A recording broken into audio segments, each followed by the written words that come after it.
Evening. This is the meeting of the Administrations and Public Works Committee. We have a quorum, and our first item would be a motion for the approval of the minutes of the December 13th, 2010 regular meeting. Motion to approve. Second. Okay, all in favor? Aye. Aye. Opposed? Okay. Items for consideration. The first item would be the City of Evanston's payroll through December 19th, 2010 for $2,354,670.68. Move approval. Second. All in favor? Aye. Aye. Any opposed? There's nobody here. City of Evanston's payroll through through January 2, 2011. The amount is $2,273,135.55. Move approval. Second. All in favor? Aye.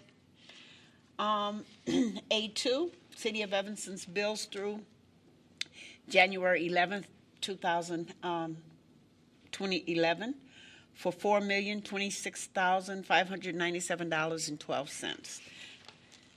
Move approval. Second. All in favor?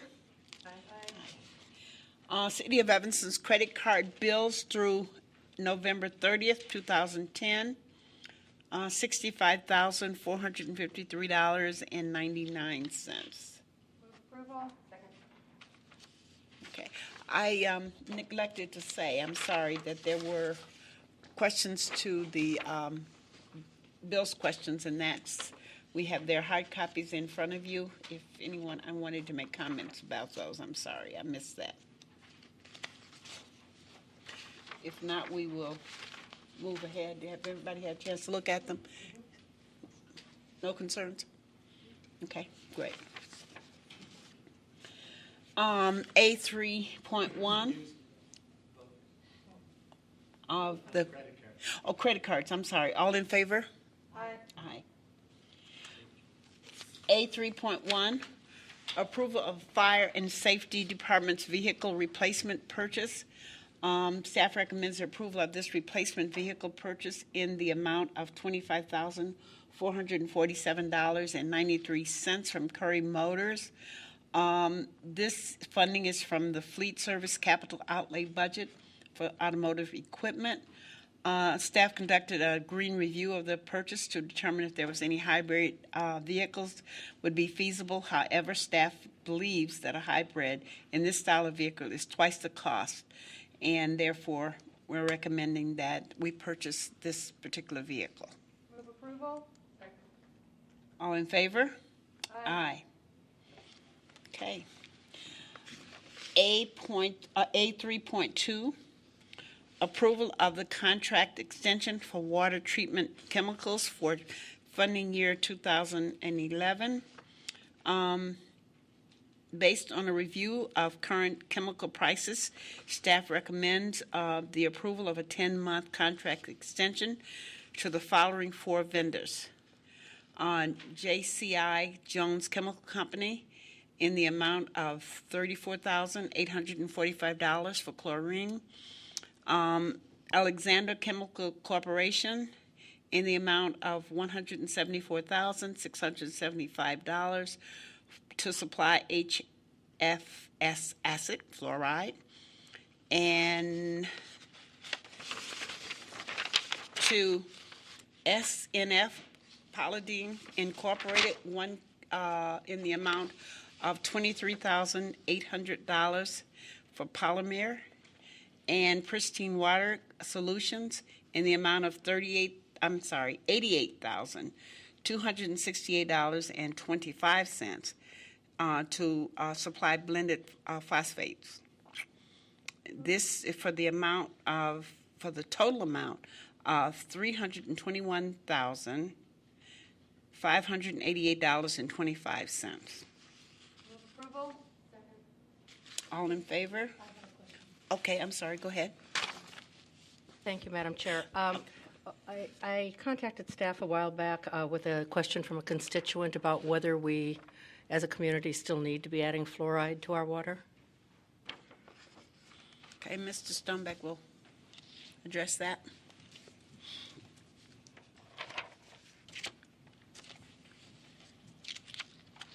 Dave Stomack, Director of Utilities. We do plan to do a full presentation about the treatments that or chemical treatment process at the water plant on January 24th, but it is state law that we must add fluoride. Okay. Thank you. Okay. All right, all in favor? Aye. Aye. Okay. A3.3, accept and place on file a copy of the single audit for funding year 2009 through 2010, and there is a hard copy at your desk. Can we move for approval? Move approval. Is there a second? Second. Are there, did anyone have any questions or concerns about this, Alderman Fisk? No? Reverse? Okay. Well, we're just moving right ahead. One sec. I'm sorry. Oh, Mr. Lyons, you wanted to comment? I didn't really want to comment, just we do have a representative from Baker Tilly, and if there's no question at the committee level, I wanted to ask whether or not you wish them to stay for the full council meeting. The single audit is in the packet. What you saw was the single audit. The two comments in there were just repeats of what's in the audit. That's a requirement by the federal government that those two comments be placed there, but we've already discussed those at a previous council meeting. I would just want to pull up one thing. Okay, no, that's not where my question. I'm looking for a question that I had, and I can remember what it was. Okay. What do you think? How much is it going to cost us? It's not going to cost us, and as soon as I asked the question, then I realized we are starting at 7:15 so I withdraw the question. I think they can stay. Thanks. Okay. Okay, all in favor? Aye. Aye. Okay, A3.4 has been removed from the agenda. We move on to A4. Ordinance 1-0-11, amending the city code section 7-15-1 to amend the membership of the local board of the Board of Local Improvements. Move approval. Second. Okay, I'm sorry, I got to find it. I'm trying to do two things here. Okay. All in favor? Aye. Aye. Okay. And